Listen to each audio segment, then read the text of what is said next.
ज्ञान सरोवर में आप सभी का फिर से एक बार स्वागत है। और आज मैं अपनी कथा संग्रह, ये मेरी कथा संग्रह है जो प्रकाशित हो चुकी है 2 साल पहले, और आज मैं अपने इसी कथा संग्रह से आपको एक छोटी सी कहानी, लघु कथा सुनाने जा रही हूँ। कहानी का नाम है नहले पे दहला। और जीवन के अनुभव पे ही मैं कहानी या अपनी जो भी रचनाएं लिखती हूँ। तो कहानी मैं शुरू करती हूँ और आपको कहानी कैसी लगी लाइक और कमेंट करके जरूर बताइएगा। कोठारी मार्केट आज बंद है क्योंकि आज शनिवार है।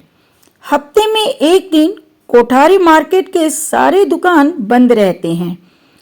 इस दिन दुकानदार अपना हिसाब किताब मिलाते हैं या फिर दुकान की साफ सफाई आदि करते हैं, और अगर कोई काम नहीं है तो घर परिवार के साथ मौज मस्ती आराम वगैरह कर लेते हैं।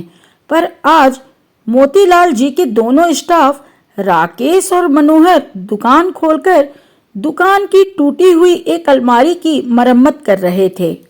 तभी करीब दोपहर के 12 बजे के आसपास एक व्यक्ति दुकान का शटर खुला हुआ देखकर घुस आया। मनोहर उस व्यक्ति से कुछ कहता, इससे पहले ही राकेश ने उसे स्टूल खींचकर बैठने को दे दिया। मनोहर ने राकेश से साइड में जाकर पूछा कि आज जब दुकान बंद है तो तुमने ग्राहक को अंदर क्यों बुला लिया।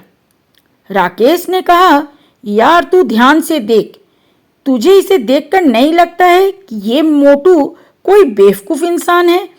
इस वक्त हम लोग एक बोरिंग काम कर रहे हैं, ऐसे में ये बेवकूफ बंदा हमारा मन भी बहलाएगा और हम इसे बहला फुसलाकर कुछ इसे बेच भी देंगे तो छुट्टी के दिन भी कुछ आमदनी हो जाएगी। मनोहर को राकेश की बात जच गई और फिर दोनों सही में उस व्यक्ति से इधर उधर की बात करके अपना मन बहलाने में लग गए। साथ ही वो अपना जो काम था वो भी किए जा रहे थे और उससे गप्पे भी हाँके जा रहे थे। कुछ समय बीत जाने के बाद राकेश ने उस व्यक्ति को प्लास्टिक का एक सुंदर सा डिब्बा जिसमें कि कुछ रखा जा सकता है, उसे बेचने के लिए दिमाग लगाना शुरू कर दिया।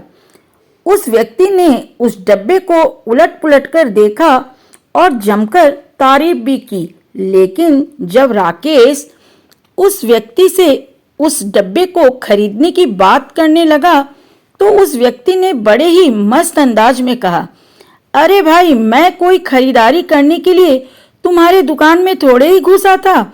मुझे पता है कि आज के दिन ये मार्केट बंद रहता है, लेकिन बाहर गर्मी की तेज धूप से मैं इतना परेशान हो गया था कि तुम्हारे दुकान का शटर खुला हुआ देखकर घुस आया ताकि तुम दोनों के साथ पंखे की हवा कुछ देर मैं भी ले लूं। और तुम दोनों ने जो मेरी आओ भगत की उसका तो मैं सदा एहसानमंद रहूंगा, और इतनी देर मुझे अपने साथ पंखे में बिठाए रखा, पंखे की हवा खाने दिया, इसके लिए भी मैं कभी तुम लोगों का एहसान नहीं भूलूंगा। खैर, अब धूप भी ढल चुकी है, मैं निकलता हूँ अब।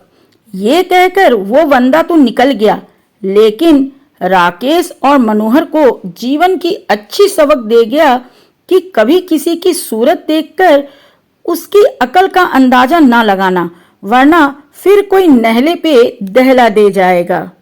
तो इस कहानी में, छोटी सी कहानी में बहुत बड़ी शिक्षा छिपी हुई है कि हमें कभी भी किसी के साधारण व्यक्तित्व को देखकर ये नहीं समझना चाहिए कि वो व्यक्ति बेवकूफ है और आप उसे चला लेंगे। हो सकता है कि वो दिखने में साधारण है लेकिन वो बुद्धिमान हो, तो ऐसी गलती हमें बिल्कुल नहीं करनी चाहिए।